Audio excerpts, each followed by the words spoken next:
We're learning more about those four hostages that mentioned by Raf: Nadav Popplewell, Amiram Cooper, Yoram Metzger, and Chaim Perry, all kidnapped by Hamas on October 7th. Their bodies still are in Gaza. Nadav Popplewell was 51 years old. He had been hiding, kidnapped with his mother from their home. His mother, Hannah Perry, was among those released in November. Popplewell was seen just a few weeks ago in a Hamas propaganda video. His kibbutz described him as a sensitive and quiet individual, a gifted computer expert. Amiram Cooper was 84 years old, one of the founders of the kibbutz Nir Oz. He was an economist, poet, and composer. He leaves behind his wife, 3 children, and 9 grandchildren.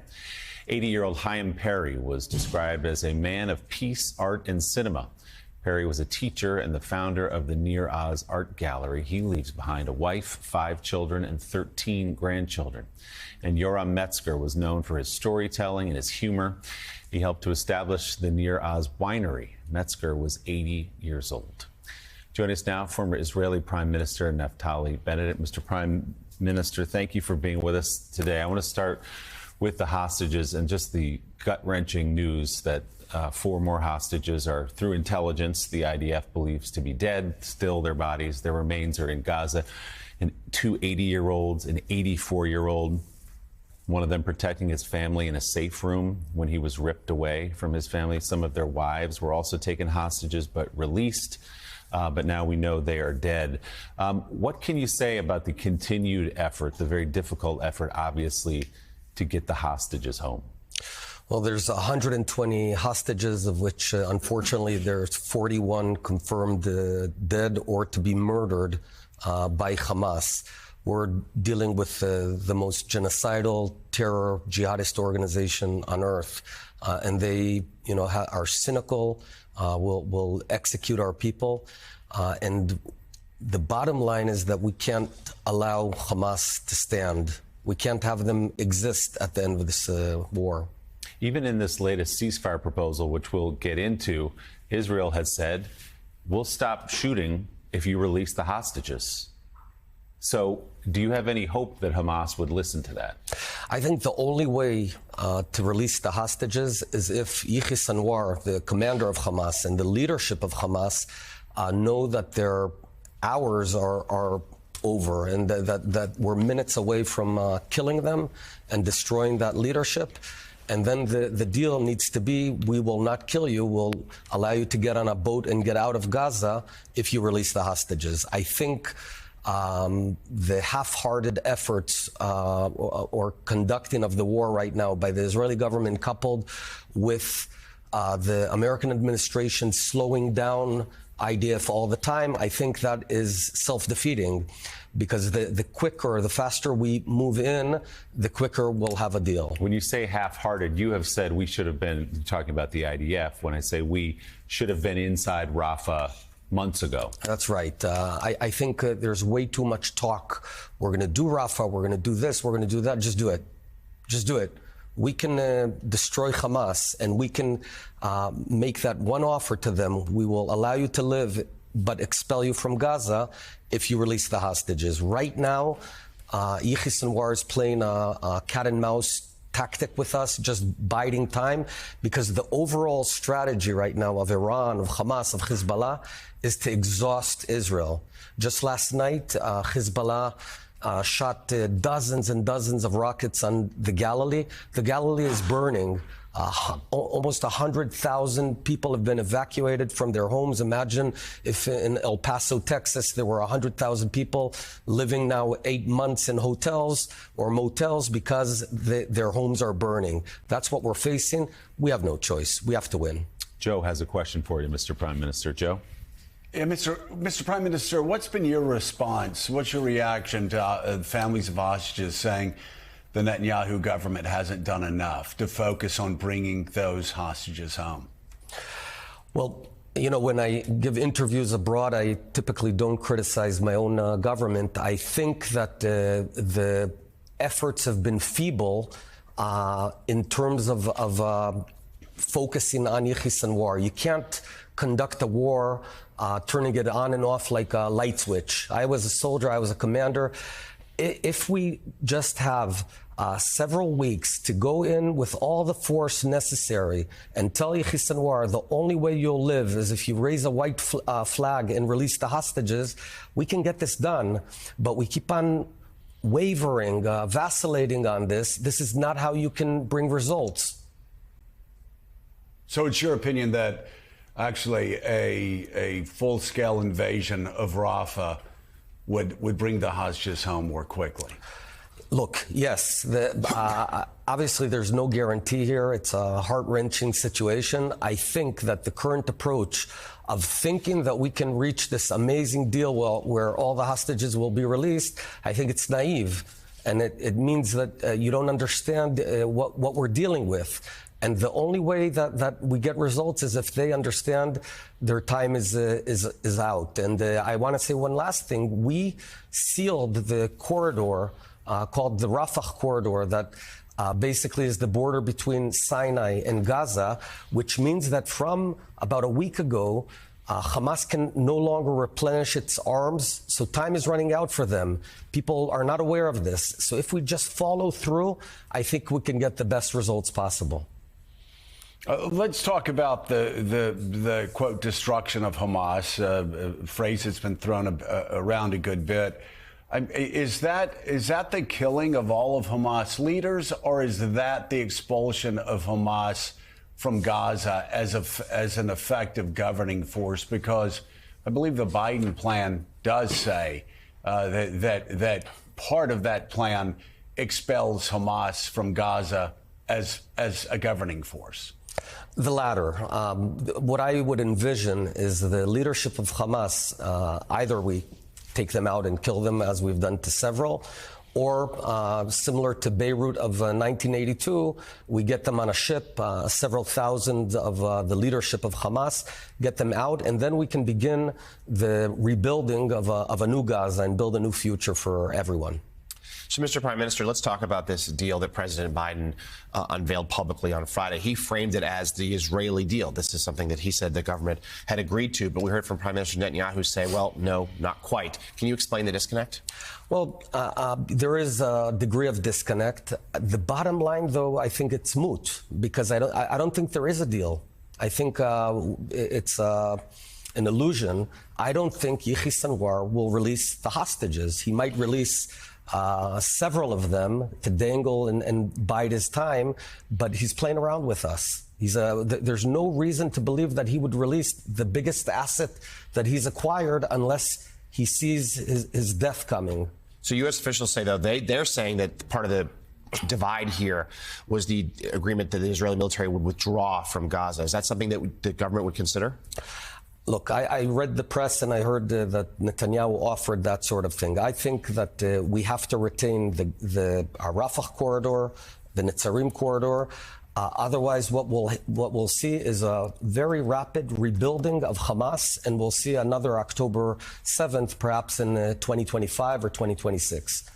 And they won't release the hostages. They may release a few hostages, because they've got 120 of them. They're not going to release all the hostages. No way, unless he sees tanks coming over. That's the only option that'll bring that result. I know this guy. Well, that's the leverage he has, is holding the hostages. Yes, and the leverage loses it. Exactly, but the leverage we need to create is an imminent and immediate threat on his life and the lives of leadership. And it's not, if we just follow through and stop this vacillation, we can do it. I fought Hamas, I fought Hezbollah. It was many years. We can do this. This is not the most complicated thing on earth. And by the way, we're doing it with very low civilian casualties right now. We managed to move about 1 million citizens away from harm's way, contrary to what was being told to us that we can't do it. It would take months. It took about 10 days. Despite your best efforts to spare civilians, as you know, Hamas uses civilians as human shields. We know all that. Just last week, there was the attack on a tent camp, an explosion that ensued. 45 people were killed in grisly pictures.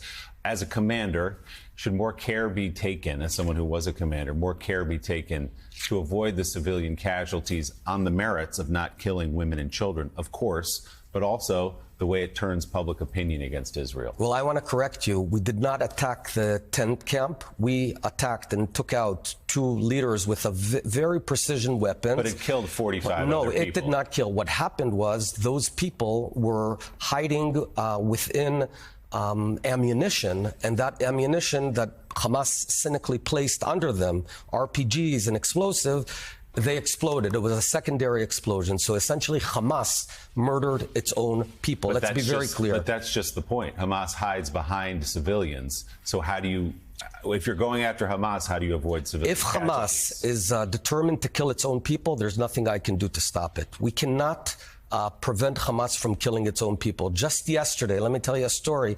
In one of the houses, under the bed of a 10-year-old girl in Gaza, there was a ammunition depot with RPGs and explosives.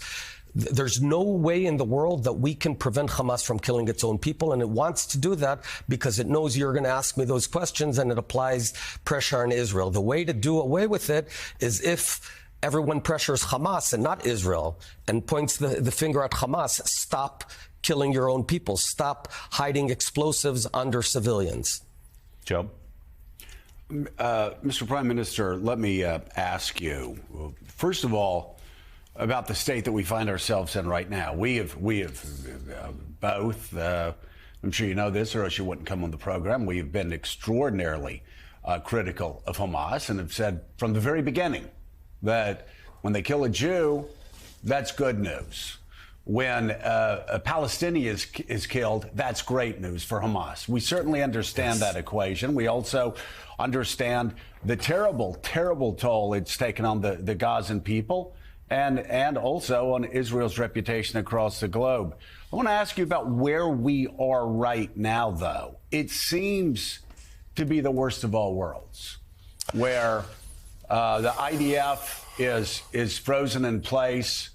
Gazans are starving. Gazans are not getting the medical care they need.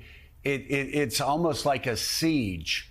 And it seems to be the worst of all worlds. Is that one of the reasons why you're saying the IDF needs to be able to go into Rafah and finish off Hamas, finish this war off, and start the rebuilding?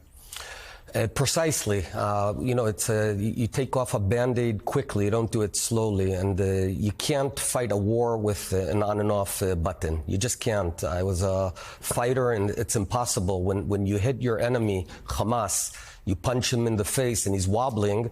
What you do not do is tell him, take a month off, get better, come back and fight another day.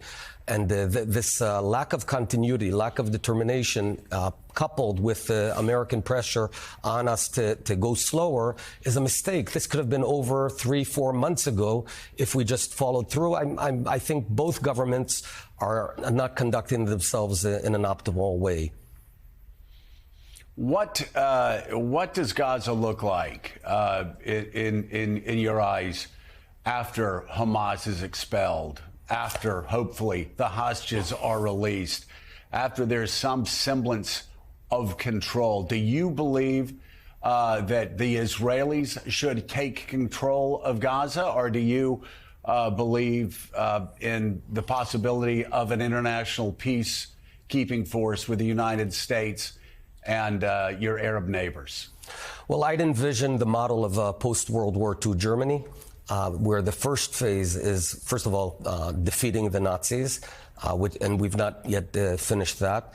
Then I would put in place an interim appointed government of competent Egyptians primarily, Palestinians, Saudis, Emirates, while Israel retains the security responsibility. We don't want to govern Gaza. There's no desire, so in that sense, it's simple. This would go on several years. It could be 5-6 years, in which period we'd also discontinue the incitement. So they'd have to stop teaching kids that Jews are pigs, etc. Stop it in the media, stop it in the mosques. And within 6, 7, 8 years, we see how it develops, then we could hand over to self-governance. We do not want to govern Gaza. We have no desire whatsoever for anything from Gaza. For heaven's sakes, we pulled out of Gaza in 2005. We handed it over to the Palestinians. So there's no territorial fight here. We have a terror state that wants to destroy Israel, and we don't want to be destroyed. Do you see any third party, any outside force? Is it Qatar, for example, who could apply any pressure on Hamas to release the hostages, to accept some kind of deal? I think Qatar could do much more. I think Qatar is playing a very dirty game, a double-faced game. They pretend to be Western and an advanced country, but they in many ways are helping, together with Iran, to foster terror for many years. Yeah, they could pressure Hamas for the simple reason that right now the Hamas leadership is living in hotels in Doha, Qatar, and they could tell them, look, if you don't get the hostages released, we'll kick you out, and let's see you live in Damascus or Tehran, which is not as pleasant. By the way, President Biden spoke to the Emir of Qatar yesterday with a similar message. This Emir and the Qataris have blood on their hands. Former Israeli Prime Minister Naftali Bennett. Mr. Prime Minister, thanks for being here today. We appreciate it.